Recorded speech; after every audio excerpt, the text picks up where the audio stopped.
Michel Gaillard, Bardo Wever et d'autres partis de l'opposition réclament ce vote de confiance.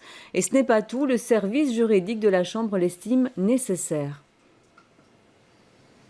Oui, et comme souvent dans ces cas et dans ces débats techniques, il y a les pour et les contre. Vous l'avez dit, le service juridique de la Chambre estime que Charles Michel devrait, au nom de la tradition, demander cette confiance au Parlement. Une tradition qui remonte aux années Tindemans. Oui, mais une tradition, ce n'est pas une obligation légale. Et c'est bien le Premier ministre qui demande la confiance du Parlement. Ce n'est pas le Parlement qui le lui impose. Alors, va-t-il le faire, oui ou non ? Eh bien, je vous propose d'écouter deux parlementaires d'opposition. Ils sont aussi présidents ou coprésidents de parti. Et vous allez voir, ils ne sont pas d'accord entre eux. Il y a Olivier Minguin pour Défi et Jean-Marc Nollet pour Écolo.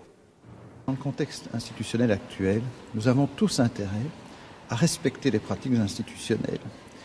Et donc, ça serait évidemment la première question que je lui poserai, c'est de savoir s'il veut ou pas jouer le respect de la démocratie représentative et la volonté du Parlement.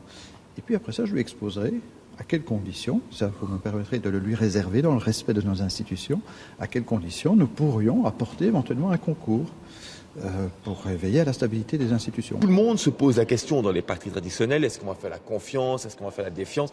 Pour les écologistes, c'est une question qui est totalement secondaire. Ce qui compte pour nous, ce sont les positions qu'on peut prendre ici au Parlement. Les élus sont légitimes, ils sont élus jusqu'au mois de mai. Nous voulons un Parlement qui travaille pleinement et nous, comme écologistes, déposons des propositions sociales et environnementales.